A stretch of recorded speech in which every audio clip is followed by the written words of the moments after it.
Mummy, आप हमारे साथ बेंगलोर चलो। पापा थे तो अलग बात थी, अब आप अकेली यहाँ गांव में कैसे रहेंगी? बेटे अनिल ने कहा तो मैं असमंजस में पड़ गई। हार्ट अटैक से हुई इनकी अचानक मौत से मैं अपने आप को लाख कोशिश के बाद भी संभाल नहीं पा रही थी। 12 दिन हो जाने से सभी मेहमान चले गए थे। बेटा अनिल और बहू अनीता दोनों ही इंजीनियर हैं। मेरी सहेलियों ने मुझसे कहा है कि बेटे बहू के पास रहने नहीं जाना, क्योंकि कमाने वाली बहू को बुजुर्ग सास बिल्कुल अच्छी नहीं लगेगी। उसकी आज़ादी में तुम्हारे जाने से खलल पड़ेगी। वो तुम्हें ताने मार मार कर तुम्हारा जीना हराम कर देगी। वैसे भी भाई साहब ने जीते जी ही पूरी संपत्ति बेटे के नाम कर दी थी।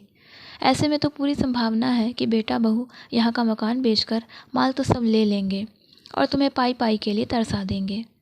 लेकिन बेटे बहू के साथ जाना मेरी मजबूरी भी थी। 60 की उम्र में अपने घुटनों के दर्द के कारण मैं अपनी किराना दुकान चलाने में असमर्थ थी। 12 दिन के कार्यक्रम का पूरा खर्चा बेटे ने ही किया, लेकिन छोटे मोटे खर्च के लिए बेटे के आगे हाथ फैलाना मुझे ठीक नहीं लगा और जो थोड़े बहुत पैसे हमने जमा कर रखे थे वे खर्च हो गए। अब हालात ये थे कि मेरे पास 100 रुपये भी नहीं थे। असमंजस में मैं अनिल को कोई जवाब नहीं दे पाई। इतने में अनीता ने कहा, मम्मी जी बताइए कि कौन कौन सी साड़ियाँ रखनी हैं, मैं आपका सूटकेस पैक कर देती हूँ।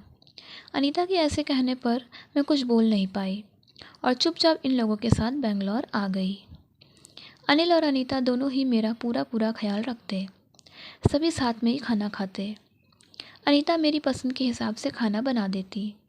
दोनों की यही कोशिश रहती कि मुझे इनकी याद ना सताए, मैं खुश रहूं। 8 साल का पोता चिंटू तो दादी माँ कहकर आगे पीछे घूमता रहता। मैं कोई भी चीज़ के लिए बोलती तो वो ये चीज़ मुझे बराबर लाकर दे देते। ये सब देखकर मेरे मन को बहुत शांति मिल रही थी। मैं सोचने लगी कि लोग बेवजह ही आजकल के बच्चों को बदनाम करते हैं कि वो लोग बुजुर्ग माँ बाप की कद्र नहीं करते। खासकर यदि बहू कमाने वाली हो तो वो तो सास को नौकरानी ही समझने लगती है। अनीता भी तो कमाती है, लेकिन कितने अच्छे से घर और दफ्तर दोनों संभालती है, कभी कोई ताना नहीं मारती। वो तो मुझे ही लगता है कि वो ऑफिस और घर दोनों जगह का काम करके थक जाती होगी, इसलिए मैं ही थोड़ा बहुत काम कर लेती हूँ। लेकिन बेटा बहू दोनों ने कभी भी मुझे किसी काम के लिए नहीं कहा। 1 महीना कैसे बीत गया पता ही नहीं चला। आज सबने बाहर घूमने का कार्यक्रम बनाया। मॉल में घूमते घूमते अनिल और अनीता एक दुकान से कुछ खरीदने लगे। मैं और चिंटू थोड़ा आगे निकल गए। आइसक्रीम की दुकान पर चिंटू ने कहा, दादी माँ मुझे आइसक्रीम खानी है। मेरे ऊपर तो मानो बिजली गिर गई, क्योंकि मेरे पास तो पैसे थे ही नहीं। इतने दिनों में पैसों की कोई ज़रूरत महसूस ही नहीं हुई। अब क्या करूं? मेरा उतरा हुआ चेहरा देखकर चिंटू ने फिर कहा, दादी माँ प्लीज़ ले दीजिए ना। सॉरी बेटा, मैं अपना पर्स घर में ही भूल गई। मेरे ऐसा कहने पर चिंटू ने मेरी तरफ कुछ अजीब नज़रों से देखा। उसे लगा कि आइसक्रीम ना दिलाना पड़े इसलिए मैं बहाना मार रही हूँ, लेकिन मैं कर भी क्या सकती थी। मुझे अपनी बेबसी पर रोना आ गया। मैं कैसी दादी हूँ कि अपने पोते को आइसक्रीम भी नहीं दिला सकती। इनके जाने के बाद पहली बार मैं अपने आप को बहुत ही असहाय महसूस कर रही थी। हमने बाहर डिनर किया। अनीता ने मेरे पसंद की काजू करी ऑर्डर की, लेकिन मुझे उसमें भी स्वाद नहीं आ रहा था। घर आने पर थोड़ी देर सभी ने टीवी देखी। अनिल सोने चला गया और अनीता चिंटू के कमरे में गई ताकि मच्छर की टिकिया लगाकर उसे ब्लैंकेट आदि देकर सुला दे। मैं भी अपने कमरे में सोने जाने लगी। इतने में मुझे चिंटू की आवाज़ सुनाई दी, मम्मी, दादी माँ बहुत ही कंजूस हैं। तू ऐसे क्यों बोल रहा है? हाँ मम्मी, आज मॉल में घूमते वक्त मैंने दादी माँ को आइसक्रीम दिलाने को कहा तो उन्होंने कहा कि वे अपना पर्स घर में भूल आई हैं। कितना अच्छा है ना मम्मी कि बाहर जाओ तो पर्स ही साथ में लेकर ना जाओ, तो कुछ खर्चा ही नहीं करना पड़ेगा। कंजूस दादी माँ। ये क्या है चिंटू? दादी माँ के लिए ऐसा बोलते वक्त तुम्हें जरा भी विचार नहीं आया? क्या तुम उनके दुख को समझ सकते हो कि वो फ़िलहाल कितने दुख में हैं? दादी माँ को क्या दुख है? बेटा, अभी तक दादी माँ और दादाजी गांव में एक साथ रहते थे। अब अचानक दादाजी हम सबको छोड़कर चले गए। जिस व्यक्ति के साथ हम 2400 घंटे रहते हैं, साथ में उठते बैठते हैं, साथ में खाना खाते हैं, अपना दुख सुख शेयर करते हैं वो ही व्यक्ति अचानक हमसे बहुत दूर चला जाता है तो कितना दुख होता है, ये अभी तुम नहीं समझ सकते। सोचो, अगर तुम्हारे मम्मी पापा तुमसे बहुत दूर चले जाएं, इतनी दूर कि कभी वापस ना आए, तो क्या तुम्हें दुख नहीं होगा? नहीं मम्मी, मैं आप लोगों के बिना नहीं रह सकता।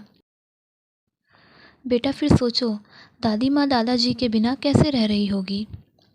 ऐसी स्थिति में यदि वो अपना पर्स घर में भूल गई तो तुमने उन्हें कंजूस तक कह दिया। तुम्हें तुम्हारे प्रति उनका प्यार नहीं दिखा। जब भी तुम्हें स्कूल से आने में 5-10 मिनट भी देरी हो जाती है तो वो लगातार बालकनी में खड़े होकर तुम्हारा रास्ता देखती रहती है। उस दिन उनके घुटनों में बहुत तेज़ दर्द होने के बावजूद तुम्हारे कहने पर उन्होंने तुम्हारी मनपसंद मेथी मटर मलाई बनाई थी। इसलिए बेटा, किसी के लिए कोई भी राय बनाने से पहले उस व्यक्ति के दृष्टिकोण से भी सोचना चाहिए। सॉरी मम्मी, ये वार्तालाप सुनकर मुझे अपनी बहू पर बहुत गर्व हुआ। उसकी जगह यदि मैं होती तो शायद मैं भी अपने बेटे को इतने अच्छे से नहीं समझा पाती। सुबह अनिल ऑफिस चला गया और चिंटू स्कूल। अनीता ऑफिस जाते जाते मेरे हाथ में कुछ रुपए देने लगी। ये क्यों बहू, मुझे पैसों का क्या काम है? मम्मी जी, इंसान को पैसों का कब काम पड़ जाए कह नहीं सकते। आप मंदिर जाती हैं, कभी दक्षिणा चढ़ा दीजिए। कभी चिंटू के कोई चीज़ के लिए जिद करने पर उसे वो चीज़ लेकर दे दीजिए। लेकिन बहू, मम्मी जी, यदि यह पैसे अनिल आपको देते तो क्या आप मना करती? नहीं ना, आपकी बहू भी कमाती है, तो फिर आप अपनी बहू से पैसे क्यों नहीं ले सकती? अनीता की बातें सुनकर खुशी के मारे मेरी आंखों में पानी आ गया। जो बात मेरा बेटा भी समझ ना सका वो बात मेरी बहू ने समझ ली थी। मैं ईश्वर से प्रार्थना करने लगी कि मेरी जैसी बहू वो सबको दे।